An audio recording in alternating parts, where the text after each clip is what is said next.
Welcome back sa ating channel. Naging mainit nga na usapin di umano sa mundo ng social media.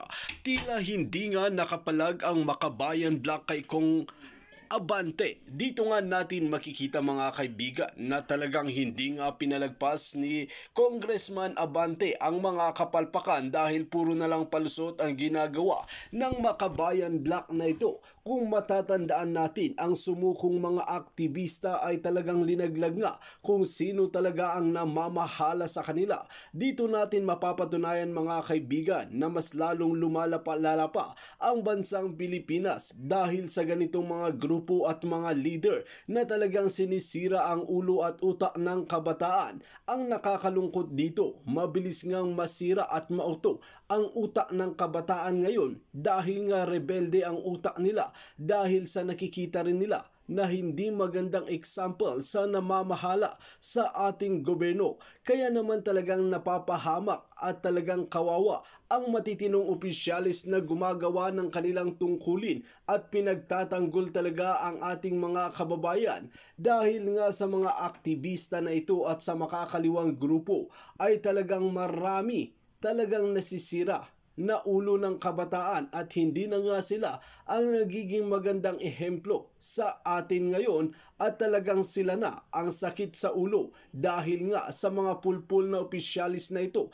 na patuloy pa rin ang pagre-recruit sa mga kabataan para maging aktivista. Gaya lamang ng dalawang aktivista na ito na bumaliktad. Dito natin makikita na nabuksan ang kanilang kaisipan sa musmus na gulang pa lamang ay talagang binilog ang kanilang utak. Well mga kaibigan, para nga sa karagdagang impormasyon, panoorin nga natin ang buong video. At kung bago ka lamang sa akin channel, huwag kalimutan i-click ang subscribe button at notification bell para lagi kang updated sa ating mga bagong video. At para sa sulit viewers natin dyan, maraming salamat sa walang sawang pagsuporta. Muling nanindigan ng National Task Force to End Local Communist Armed Conflict o NTF-ELCAC na hindi dinukot ng militar sina Jonila Castro at Jed Tamano. Taliwas sa naging pahayag ng mga ito nang iharap sila sa isang press conference sa Plaridel, Bulacan noong Martes. Kanina, isa-isang ipinakita ng NTF-ELCAC ang mga ebidensyang magpapatunay na kusang sumuko sa pamahalaan ang dalawang aktivista. Sa mga larawang ibinahagi ng NTF-ELCAC, makikita na kasama ni Jed Tamano ang kanyang mga magulang nang magbigay ito ng kanyang sworn statement hinggil sa kanilang pag-surrender. Habang hindi naman umano dumating ang magulang o guardian ni Jonila sa kabila ng imbitasyon ng NTF-ELCAC. Bukod pa rito, ipinakita rin na naroroon ang presensya ng Public Attorney's Office nang magbigay ng sinumpaang salaysay ang dalawa. Sa kopya ng handwritten sworn statement ni Jed Tamano, nakasaad na talagang kusa silang sumuko at handaan nilang ibigay ang impormasyong kinakailangan ng mga otoridad. Nakasulat rin sa statement na nagpasya na siyang umalis sa kilusan na kanilang kinabibilangan at sinabing susuko na sila sa mga otoridad dahil sa bantang kapahamakan mula sa organisasyon na kanilang iiwan. Inamin naman ni Jonila Castro sa kanyang sinumpaang salaysay na hindi totoo ang balitang dinukot sila, kundi tumakas sa dati nilang mga kasamahan. Mismong ang Public Attorney's Office o PAO ang nag-administer sa sinumpaang salaysay ng dalawang aktivista sa pamamagitan ni Attorney Bagay. Isang video rin ang ipinakita ng NTF-ELCAC na magpapatunay nila na talagang kusang sumuko sina Tamano at Castro. Ito na po ang actual video guys ha, panoorin natin.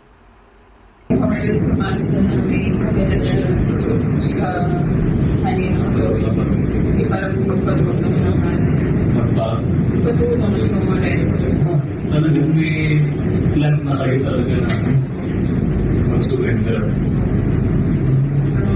Dagdag pa rin kasi nabalitaan namin na wala kami trabaho kami ng RHC sa doon. Nakikita sa iyo ulit. Ay, no-blast ko. Nakailang taon ka doon? Halos 2 years po, pero kasi may legal.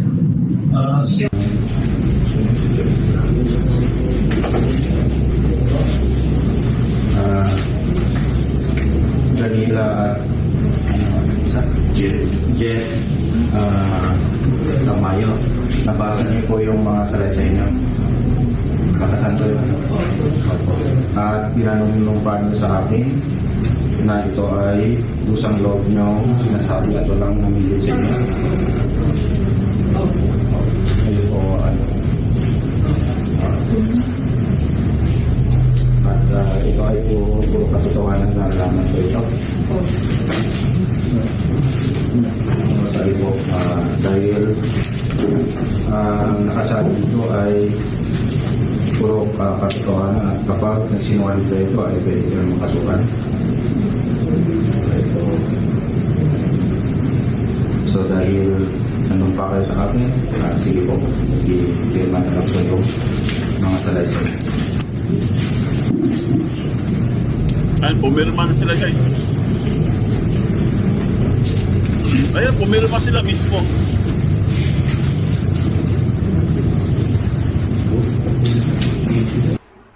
Oh. There is something that we can learn from this experience, no?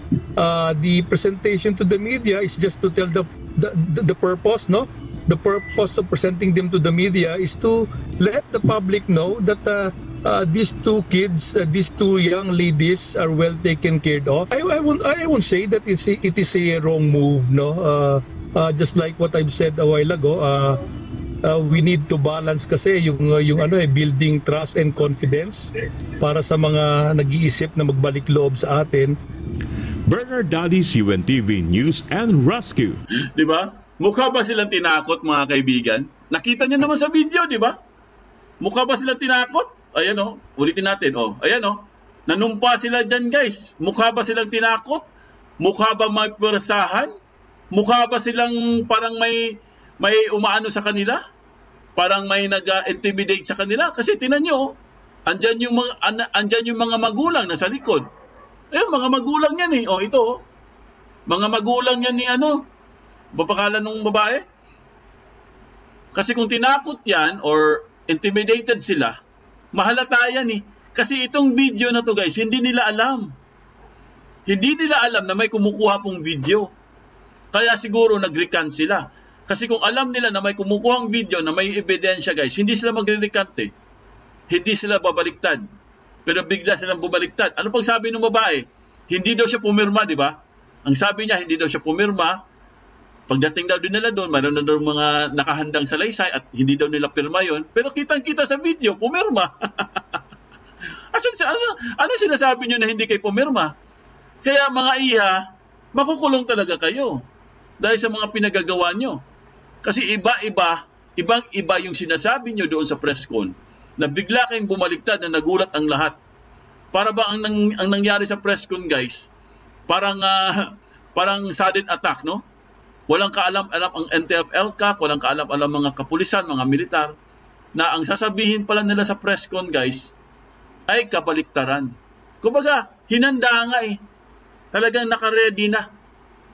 Pinag-aralan nila mga kaibigan kung anong magiging move nila. Kasi kung kahit tayo, hindi naman tayo mga investigador, di ba? Pero halatang-halata natin eh. Halatang-halata na talaga may programa, may sinusundan silang script. Kasi tamang-tama din, 10 to 12 minutes, dumating din yung mga padrino nila. Dumating si Brosas, dumating si Sarates, dumating si Raul. Oh. So ano ibig sabihin nun? Bakit biglang to the rescue? Nakakagulat yun eh. 'Di ba? Kahit tayo ordinaryong lang tayo, 'di ba?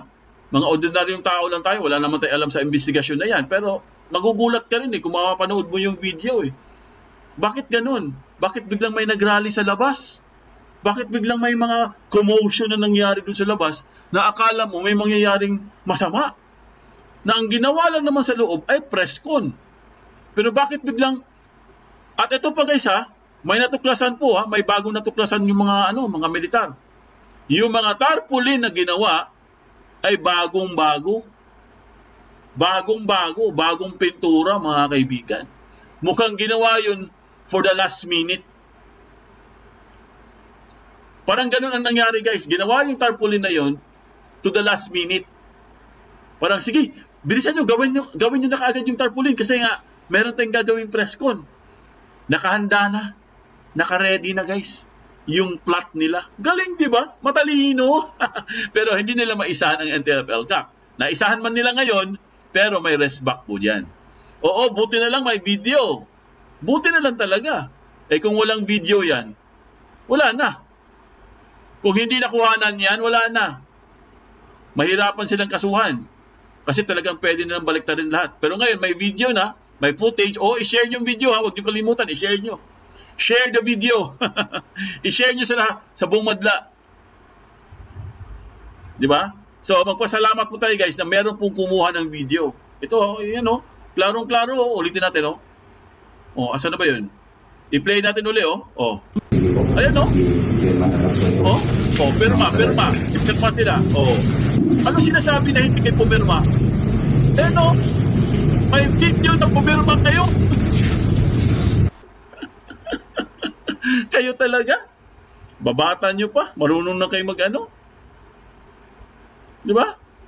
Ayan o, babata nyo pa. So, huli po sila guys, no? Huling-huli po sila sa akto. Dito guys, wala na.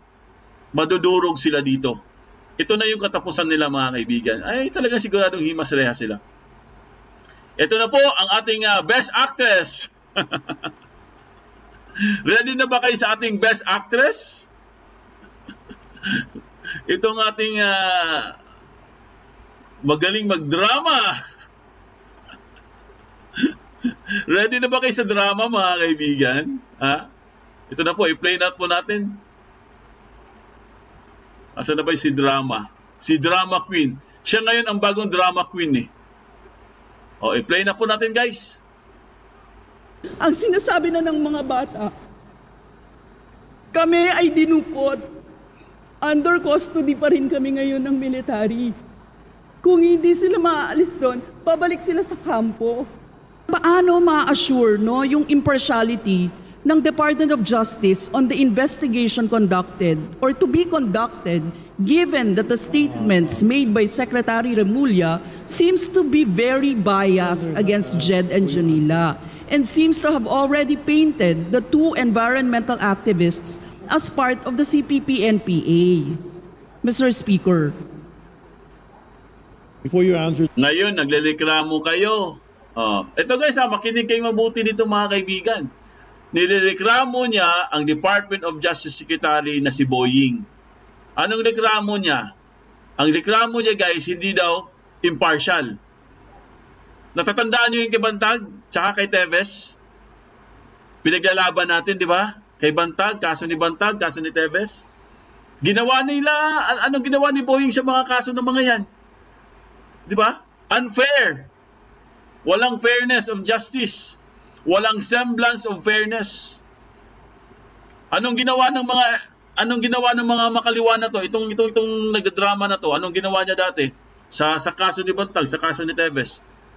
Wala silang ginawa. Hindi sila nagsalita, hindi nila ipinaglaban, na alam naman nila na itong mga to ay napagbintangan lang. Ngayon, bakit iiyak-iyak ka ngayon sa Kongreso? At nilireklamo mo ang unfair na trato or treatment ng justice sa Pilipinas, itong Department of Justice Secretary. Maglilikramo ka. Dahil yung mga bata nyo ay alam nyo makukulong.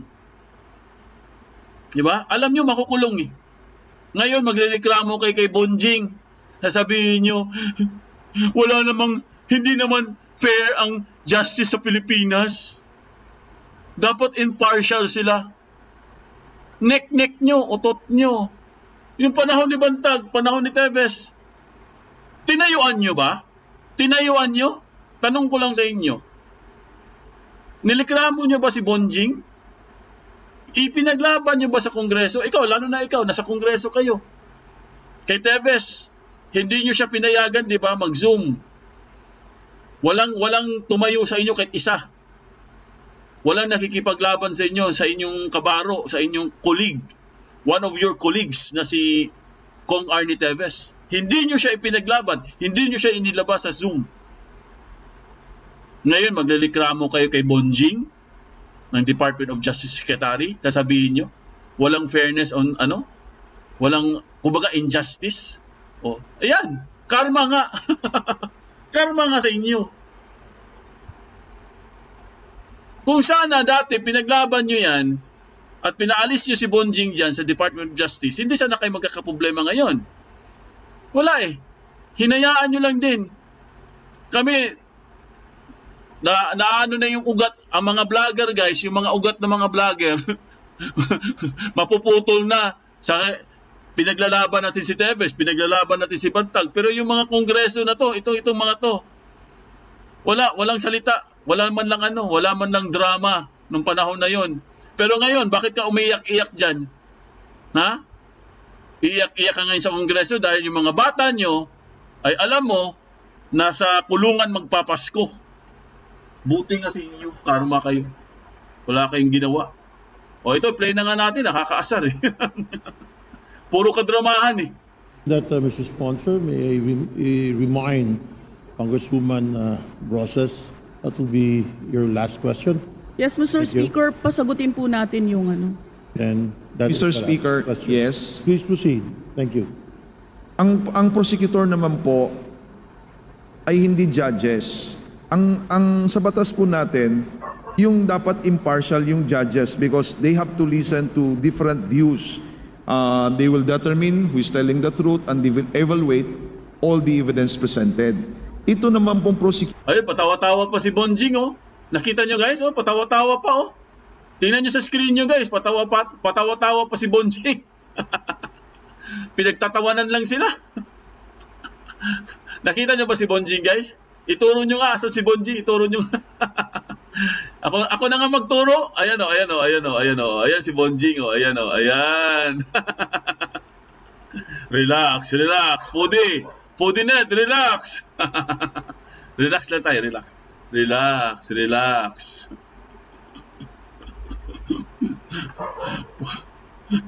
Nakakaasar kasi. Ngayon, padrama-drama sila. Porkit yung bata nila makukulong na. Samantalang panahon ni Tevez, panahon ni Bantag, wala. Tahimik sila. Wala man lang nagsasabi, wala man lang nagsasalita. Ay, nako. Prosecutor, kung may biktima, kung may isang tao naging biktima ng kaharasan, si prosecutor naman, kung nakikita niya na may probable cause at merong degree of certainty na magiging nagawa o magiging konviktado yung kaso, yung tao na yan, si prosecutor naman talagang partial yan. Kasi siya yung abogado ng biktima. He will be the one, the prosecutor is the one to prosecute the case. Ay hindi dapat impartial yung prosecutor na yan. Kasi pag impartial ang prosecutor na yan, dapat matanggal siya sa trabaho. I was asking the impartiality of DOJ, Mr. Speaker. Si DOJ, yun nga, kamay naman ni DOJ yung si prosecutor. Kasi kung ano yung trabaho ni prosecutor, yun din ang trabaho ni DOJ. Kung nakikita ni Secretary DOJ yan, na mali yung ginagawa ni prosecutor, ay talagang partial din si prosecutor, si DOJ dyan. Sasabihin niya kay prosecutor, mali yung ginawa mo. Basta ang importante, ang trabaho ng DOJ is to protect those complainants, yung mga biktima ng kaso. Hindi pwede maging partial si DOJ dyan. Kasi yung trabaho ni DOJ is to protect the victims of crimes, Mr. Speaker. Honorable Arlene Brosas, your time is up. Yes, Majority Leader. Yes, Madam Majority Speaker. Leader. Yeah. Madam Speaker, last na lang, Madam Speaker. We wish the Justice Department had been more prudent and discerning in its statements on these issues. Buhay at kamatayan ang nangyayari sa mga mamamayan natin. Huwag naman kayong ganyan. Lalo na kung saksi tayo sa mga ganon. In fact, mag-i-interpolate ako noon, Madam Speaker. Nandito ako, kailangan ko mag-interpolate ng time na yun. Pero kailangan kong pumunta doon kasi nung NTF-ELCAC na press con, ang sinasabi na ng mga bata, kami ay dinukot. Under custody pa rin kami ngayon ng military. Kung hindi sila maaalis doon, pabalik sila sa kampo. And we have had so many cases.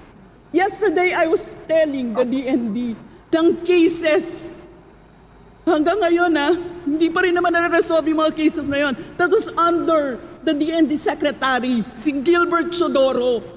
Yung time ni Palparan, si Sherlyn Cadapan hindi na nalitaw. Madam Speaker, si isang kasama niya. Hoy, Tisyo. Isa pa. Bigyan Tisyo. Si Empeño, those two, during that time, hindi pa nalilitaw hanggang ngayon. We have 72 cases of desaparecidos, Madam Speaker. So, Madam Speaker, hindi natin ito ma-resolve ng mga pagsagot na, we will be impartial, etc., etc. Anong hustisya meron tayo dito, Mr. Speaker, Madam Speaker, kung ganito? Madam Speaker, I have so many questions on the DOJ, Madam Speaker. I move, Madam Speaker, to defer the budget. Majority Leader, Move to session suspend. suspended. Nag-away na. Ay, pinagalitan siya. Makulit eh.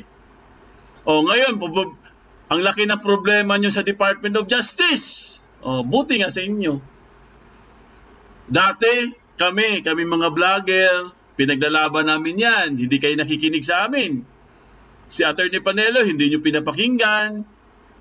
Maraming mga abogado na nagsasabi na sablay na po ang DOJ, hindi pinakinggan. Kayo, lalo na ikaw, no? Itong si dramatista, itong si famous girl. Wala kayong sinasabi nung panahon na nakikipaglaban kami patungkol po sa kaso ni Bantag tsaka sa kaso ni Tebes. Kasi alam namin na wala po silang kasalanan. Alam namin na napagbintangan nan sila at alam namin na nagsasabi sila ng katotohanan. Pero anong ginawa nyo? Wala kayong ginawa. Lalo na ikaw, famous girl. Wala kang ginawa, madam. Kaya huwag kang umiyak-iyak dyan. Hindi bagay sa'yo. Diba? Tama lang yung nangyari sa inyo. Dahil nung panahon na kailangan namin kayo, wala pong tumayo. Nung panahon na kailangan kayo ni Bantag, para sana marinig man lang sana yung mga boses na tinatago, hindi nyo pinakinggan. Sa panahon ni Tebes, hindi nyo rin siya pinakinggan. Asa na ngayon si Tebes? Kawawa yung tao na yon. Isang congressman na hindi nyo pinaglaban, pareho nyo, mga congressman din kayo, mga representante kayo, na hindi nyo malang pinakinggan. Wala kayong mga kwenta. Tapos, mag-a-acting ka dyan na iiyak-iyak ka dahil sa mga bata na yon. Kitang-kita mo naman, may footage, may actual video. Ang sinasabi mo, kasi inano sila, dinukot sila, dinukot. Utot nyo, dinukot. May video nga may actual video nga Panoorin mo yung video, ulit-ulitin mo. Di ba? Nakakasar Kayo, tanungin ko kayo mga kaibigan. Pare-pareho naman tayo ditong pinaglalaban, di ba? Matagal na tayo dito, matagal na tayong pinaglalaban si Bantag, matagal na tayong pinaglalaban si Tebes. Kasi alam natin yung katotohanan Di ba? At least naramdaman natin yung katotohanan. Pero kayo, tanungin ko kayo, itong ginagawa nitong si famous girl na to, itong nagdadrama-drama, tama ba yung ginawa niya? Paiyak-iyak siya dyan? Tama ba yung ginawa niya? Tanong ko lang sa inyo. Kasi pare-pareho naman tayong pinaglalaban Kasi kung akong tatanungin niyo mga kaibigan, hindi siya dapat nag-iyak-iyak dyan. Dapat tanggapin niya. Dahil hindi niyo pinaalis, hindi niyo pinatalsik si Bonjing. Kung pinaalis niyo siya na dati yan, hindi wala tayong problema ngayon. Di ba? Yan ang problema nyo Yan ang problema nyo. Ngayon, magdusa kayo. Di ba? Magdusa kayo. Bahala kayo sa buhay nyo. Sabi, may isa pang i-play ko daw. Anong i-play ko? Siya nga din to Sabi niya, i-play ko daw. Marami daw Ano pa play? Kapi-play ko lang Ipi-play ko na yung video. Kapi-play ko lang ng video Hindi mo ba napanood? Ayan, kasi Yan ang mga ugali ng mga makaliwa, mga dilawan, no, mga pinklawan. Oo, mga ugali nyo. Kaya kayo pinupulot sa inidoro eh. Oo, mali mga tinuturo sa kabataan eh. Tapos paiyak-iyak, no? Sige, manalo ka na. Yes, a dose of her own medicine. Tama nga. Tama. Well said, no? I agree. Buti nga sa'yo. Ay, nako, itong mga to. Karma is real. Karma is digital. Mga pasaway.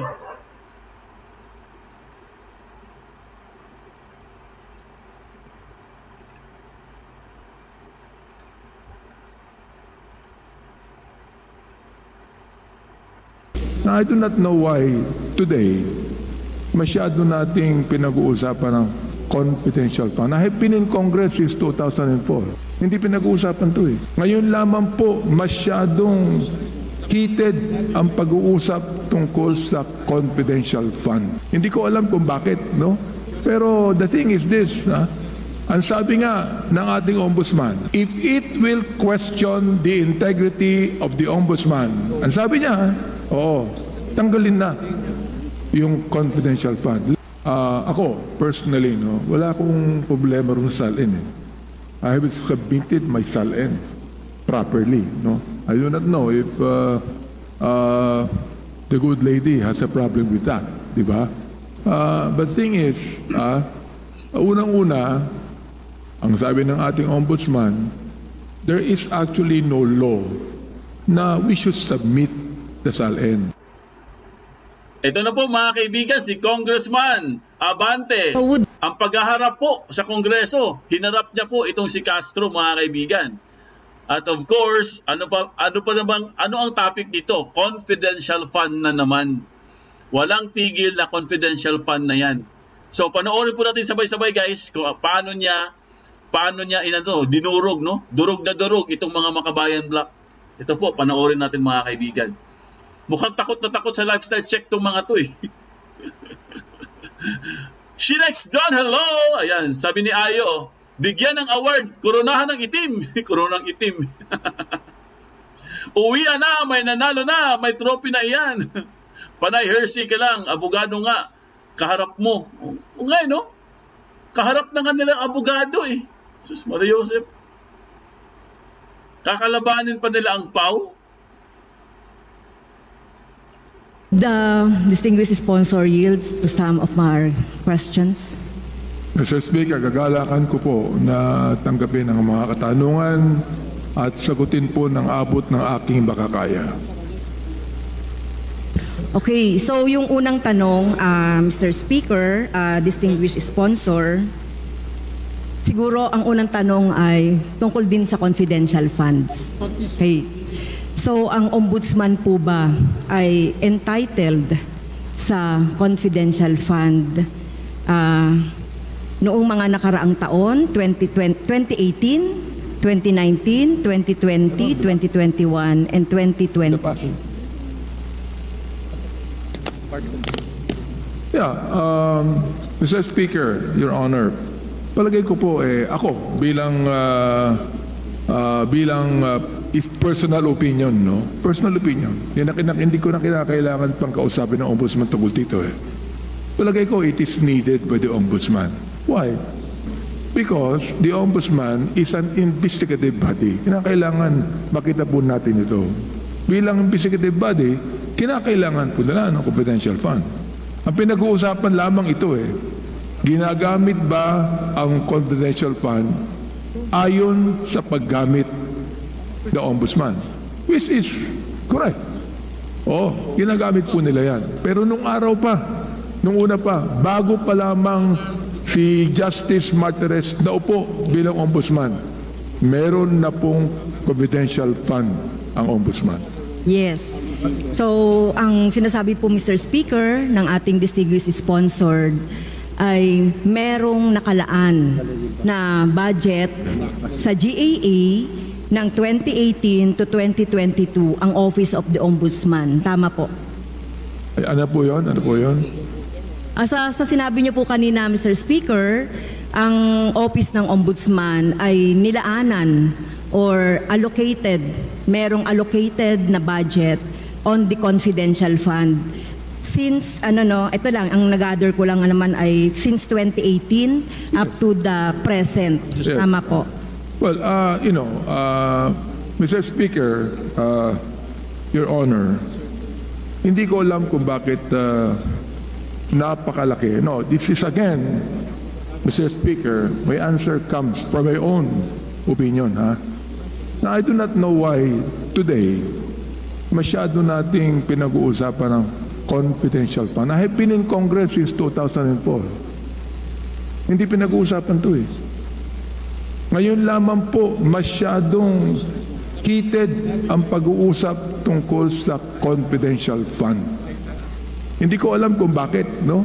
Pero the thing is this, ang sabi nga ng ating ombudsman, if it will question the integrity of the ombudsman, ang sabi niya, oo, tanggalin na yung confidential fund. Let Congress remove the confidential fund of the ombudsman if it will only tarnish the integrity of the ombudsman, Mr. Speaker, Your Honor. Yes, Mr. Speaker, tama po yun. Sinabi po yun ng ombudsman noong nakaraang budget briefing ng Office of the Ombudsman ng mga nakaraang linggo. So yung unang tanong ko po, tama naman po yung sinagot ng ating distinguished sponsor, Mr. Speaker, mula noong 2018 hanggang sa ngayon ay may inilaan na budget ang Kongreso para sa confidential fund ng ating ombudsman. At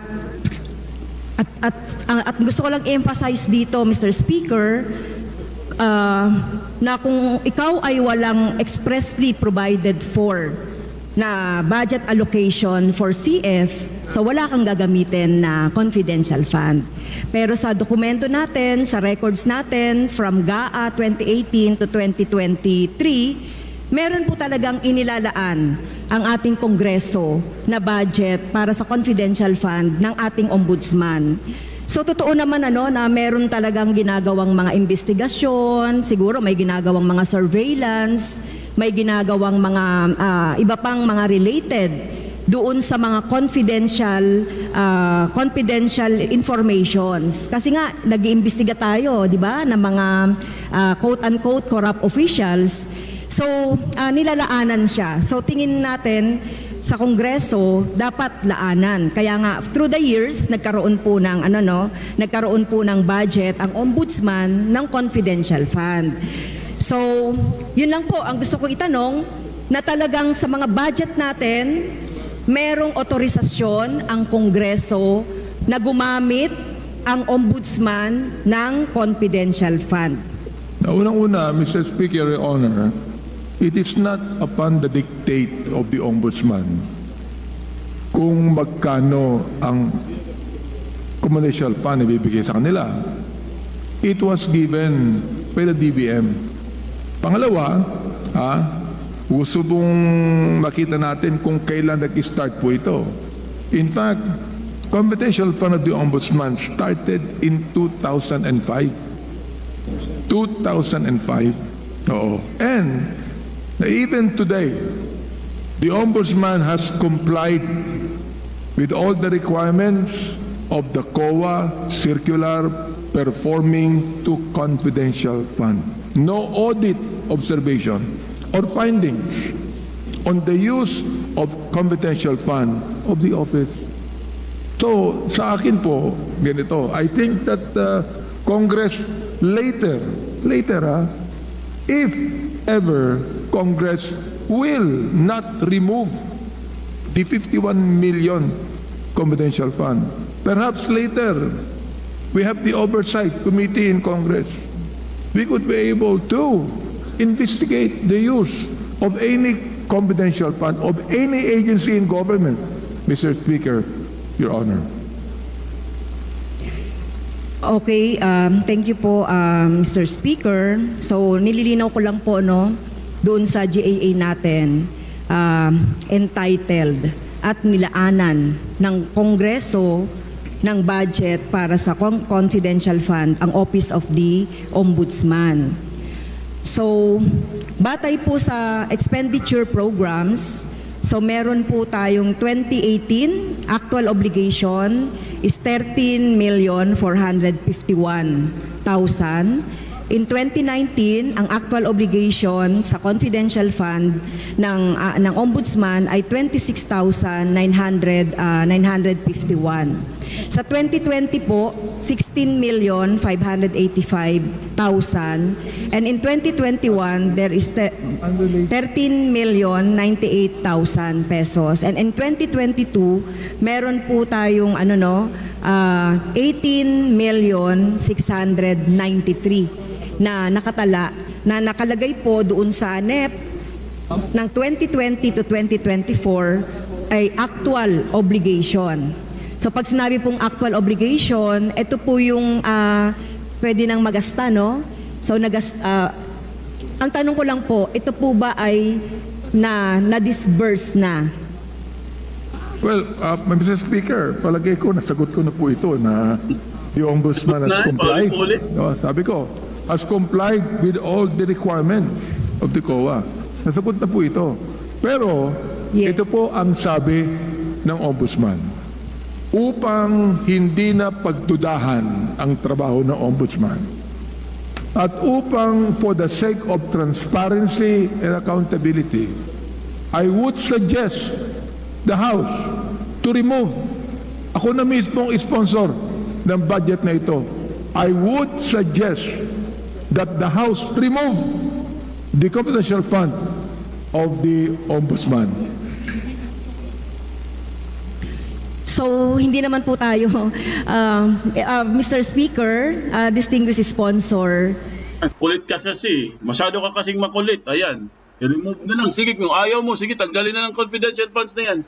Kung ayaw nyo talaga, kasi masyado kang maingay. Para sa'yo lang.